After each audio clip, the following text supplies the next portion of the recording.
everyone, this is Marika and I welcome you all to this new session of Nursing Management with me. In our previous sessions, we have discussed about various different aspects of a hospital. We have seen what is a hospital, what are the different objectives of the hospital. We also discussed about the scope of hospital, and then we discussed about the organization and functioning of the hospital.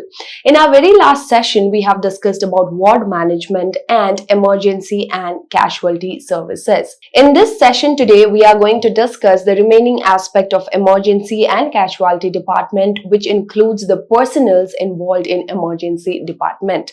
But before we move on to today's topic, let us quickly recall what we studied in our last session. Let us see what is an emergency and what kind of problems, illnesses are treated in emergency. As we have discussed in the last session, emergency is a department that is open 24/7 for all the patient in health needs. Emergency is one such department that provides medical, surgical, orthopedic and different kind of treatment for medical, surgical and any other kind of emergency.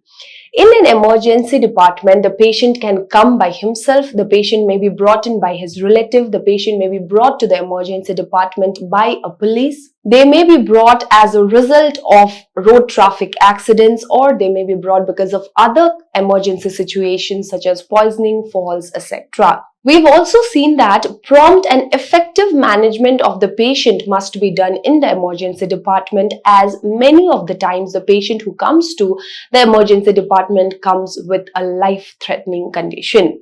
Patients are brought into the hospital because of injuries, because of burns, because of poisoning, or because of sudden onset of any disease. Now, we've understood that different kind of patient who require different kind of medical facilities are brought in the emergency department. We also discussed about the functions of the emergency care department.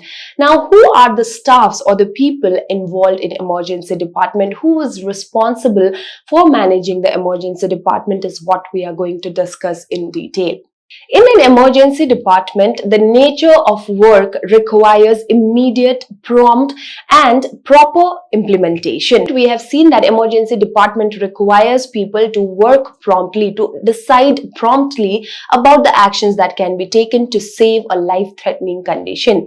Therefore, in order to make sure that these decisions are taken properly, the emergency department is managed properly, it is always desirable to have a senior physician or a surgeon as the head of the department or as the medical officer to look after the particular department. Only if a senior physician or the surgeon is given the control of the entire department, the staffs working in the emergency department take their responsibilities seriously and carry out their assigned task properly. Otherwise, all the staffs within the emergency department may not take up their responsibilities seriously and also may not carry out their duties as it is allotted to them. So when the staffs in the particular department behave in such a way, it is obvious that there will be damage, there will be degradation of the work or the services being provided to the patient. If every staff does not take up the responsibilities allotted to them within a given ward,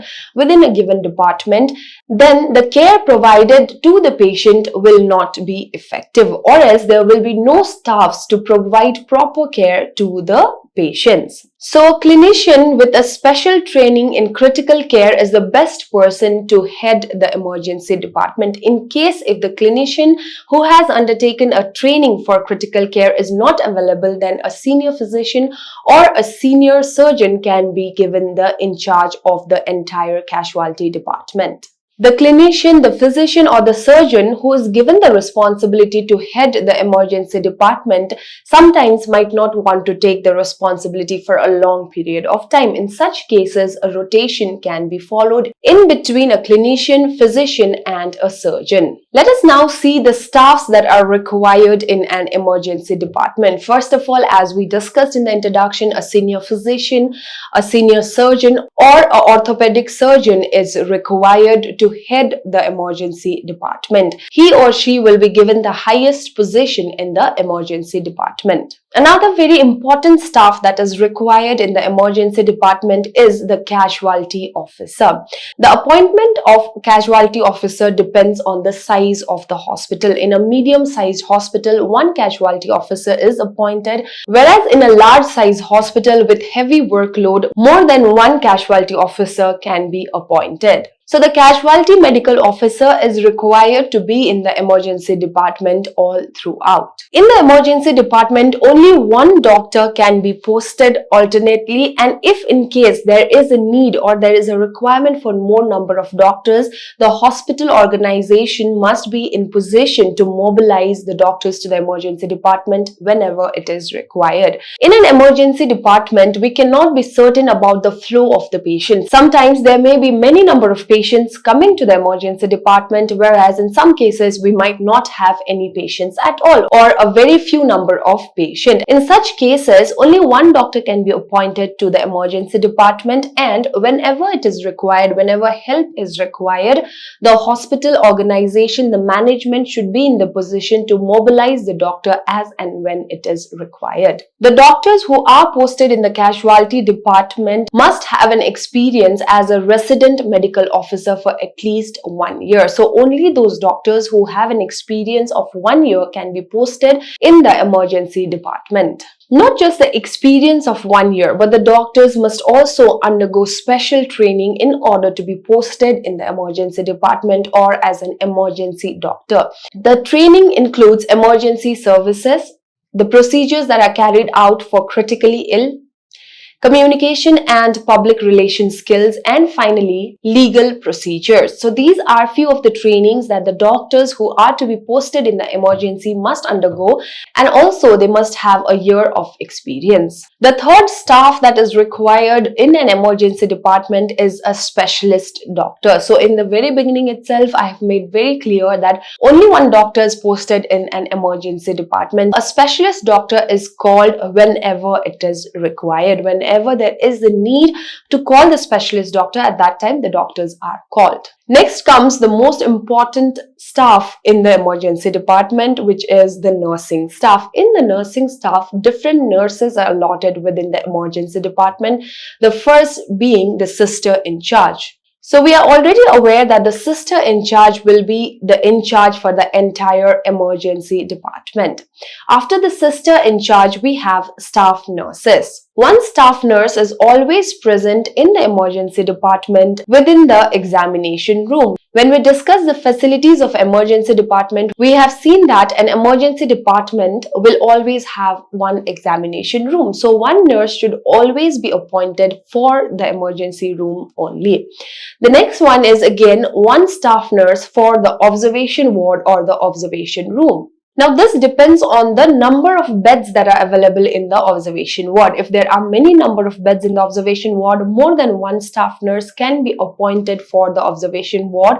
But if there are less number of beds wherein one nurse can manage, then only one nurse will be appointed as an emergency nurse in the observation room. And finally, one staff nurse is always appointed for the operation theatre. So under the staff nurses, we have three different staffs who will be appointed within the emergency department. The first staff will be appointed for the examination room, one nurse always present in the examination room. The second nurse will be appointed for the observation room, and sometimes if the observation room is big or if there are many number of patients, depending on the number of beds in the observation room, more than one staff can be appointed, and finally one staff nurse will always be appointed for the operation theatre. It is always desirable to mobilize the staff nurses from the area where there is no work to the area which has more work. So obviously if a nurse is appointed in the examination room and there is no work in the examination room, in such cases the nurse can be mobilized from the place where there's no work to the place which requires the nursing staffs. And finally, we have labor staffs. The labor staffs must be employed for cleaning the place, for bringing the registers, for carrying the messages, for shifting the patient, as well as visiting the laboratories and collecting the reports of the patient. So these are the staffs that are required in order to run an emergency department effectively. I hope you've understood about the personnels involved in emergency department. Now, moving on, let us discuss the problems that are faced in an emergency department.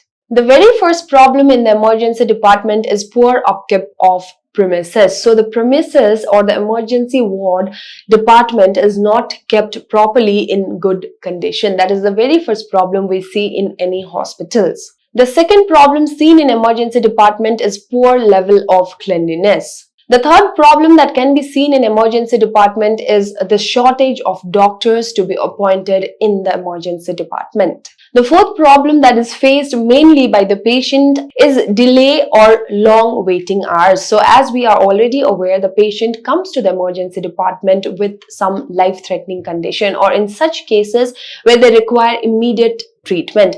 We have seen that even in emergency department there are long waiting hours. Thus, long waiting hours in an emergency department may be due to various of reasons, such as many patients coming to the emergency department at the same time, or it may be because of inadequate number of staffs within the emergency department to deal with the patients arriving at the emergency department. It may also be because the patients may be waiting for the investigation reports. It may also be caused because of the specialty opinion being delayed. The patient may be waiting there in the emergency department because the patient requires the opinion of a specialty doctor. Another reason why there can be long waiting hours in the emergency department is the medical officer can be the casualty officer not being able to take the decision. We've already seen that the casualty officer can decide what to do with the patient, whether the patient is to be admitted for further treatment or whether the patient can be discharged after the immediate treatment. So when the casualty officer is unable to take the decision, at that time also the waiting hours for the patient can be long. So these are few of the reasons which might cause long waiting hours within the emergency department. Another problem that can be seen in emergency department are the conflicts due to poor public relation and stress. And finally, the last problem that can be seen in the emergency department is incomplete and poor documentation, especially in medico-legal cases. So we know that in medico-legal cases, each and everything should be documented and it must be documented correctly. In the emergency department, a lot of cases are medico-legal cases. So in such times, the nurses, the doctor, the team working in the emergency department must be very alert and must document each and everything. But we see that there are incomplete and poor documentation that is maintained, especially in medico-legal cases in the emergency department. So these are the few problems that are faced in an emergency department. So that is it for today's session. In this session today, we have discussed a very short topic, which is personnel involved in emergency department, wherein we have seen what kind of staffs are required for the smooth functioning of emergency department. And we also discussed about the common problems that are faced in emergency department. I hope the class was helpful and I'll see you all in the next session. Thank you and have a great day ahead.